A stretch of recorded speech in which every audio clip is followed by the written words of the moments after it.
आज शायर मशरिक डॉक्टर अल्लामा इकबाल का यौम विलादत यानी यौम उर्दू है और इस मुनासिबत से सैयद अताउल्लाह बुखारी फरमाते हैं, इकबाल को ना अंग्रेज समझ सका और ना ही मुसलमान। अंग्रेज समझ लेते तो इकबाल का इंतकाल बिस्तर पर नहीं फांसी के फंदे पर होता और मुसलमान समझ लेते तो आज गुलाम ना होते। अल्लामा इकबाल के अनगिनत पहलू है, कभी इकबाल जिंदगी है तो कभी मौत है, कभी रम्ज है तो कभी सुरूर है, कभी रमूज़े बेखुदी है, कभी इसरार खुदी है, कभी हक़ाइक़ के पर्दों को मजाज के आईने में आया करता है तो कभी मजाज को आशना करता है। इकबाल के अनगिनत पहलुओं को वाज़े करना मुमकिन नहीं है क्योंकि बड़ा बेअदब हूँ, सदा चाहता हूँ। मैं उस शख्स के लिए अल्फाज कहाँ से लाऊं जिसने अपने अल्फाजों में दुनिया का नक्शा खींच कर रख दिया था। इकबाल को बयान करने से मैं भी आजिज हूँ क्योंकि इकबाल का इकबाल तो इकबाल ही जानता है। उसका मजहब सियासत से गुजरता है तो उसकी सियासत आतिश नमरूद को सर्द करती है। कभी सर्ब सजदा होता है और कभी मिट्टी का हरम तलब करता है। हर कदम पर उसे सजदों के निशान मिलते हैं और हर फिजा में नारा तकबीर गूंजती है। कभी फितनागिरी की आजमाइश से गुजरता है और कभी फितनों के दरिया को पार करता है। गुंबदों पर पहाड़ों को तरजीह देता है तो इसका तखय्युल अर्श में गुम होता है। उसकी बेखुदी खुदी में बदल जाती है तो कभी खुदी पर बेखुदी हावी होती है। इकबाल क्या है इसका सिरा तलाशना शायद किसी के लिए मुमकिन ना हो, लेकिन हमारे लिए सियासी इकबाल, फिलोसोफर इकबाल, आशिक इकबाल और हम अक़साम के इकबाल मौजूद है।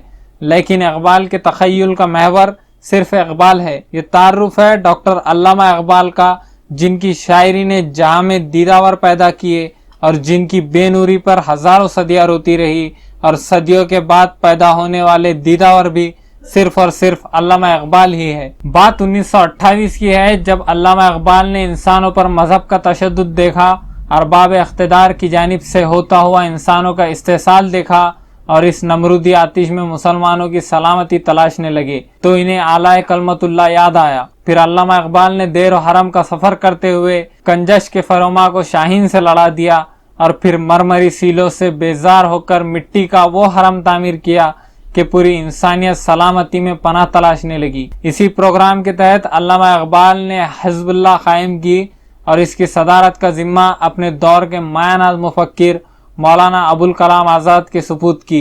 लेकिन तुर्की के खात्मे के बाद इस सदारत के कदमों में भी लर्जा तारी हो गई और आखिरकार इंसानों की खून रेजी से खौफजदा होकर मौलाना अबुल कलाम आज़ाद ने जमहूरी निज़ाम से मजबूरन हाथ मिलाया। लेकिन अल्लामा इकबाल ने हिम्मत नहीं हारी और फरमाया, कहाँ का सुकून कैसी आफियत पूछी अरे नादा, तेरी कश्ती को एक पुरशोर तूफान की जरूरत है। हालात बड़े संगीन थे। मुल्क की आज़ादी और तक़सीम हिंद के तूफान में लोगों की जिंदगियां तंग हो चुकी थी। नफसा नफसी का आलम था। हिंदू मुस्लिम फसादात की आग पूरे मुल्क में लग गई थी। बड़े बड़े कायदीन मिल्लत हिम्मत हार चुके थे। ऐसे पुरआशूर दौर में मुसलमानों का मिली और दीनी इस्तेहकाम और वजूद खतरे में पड़ गया था। दीनी व मिली क़यादत दम तोड़ चुकी थी। फिरका परस्ती के तूफान में मुसलमानों की हैसियत सूखे पत्ते की तरह बेवदन हो चुकी थी। ऐसे दौर में इस्लाम पर मुसलमानों के वजूद की सलामती के लिए दरकार फिक्री मवाद फराहम करने में उलमा और मिली कायदीन न सिर्फ नाकाम हुए बल्कि कईयों ने मुसलमानों का और इस्लाम का सौदा भी कर लिया था। लेकिन अल्लामा इकबाल ने आखिरी दम तक इस्लाम ही को कौम की निजात और फलाह बहबूद का काम हल पेश किया। खास बात यह कि इस पेशकश में वो तर्ज इस्तेमाल किया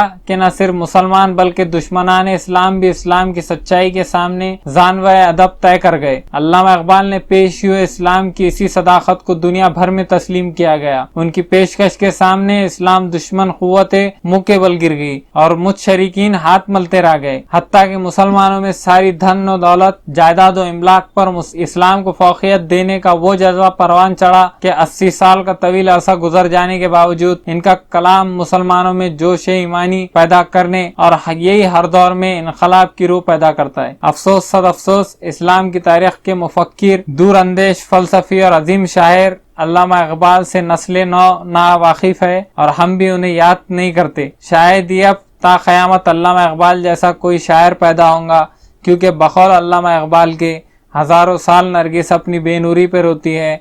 बड़ी मुश्किल से होता है चमन में दीदावर पैदा।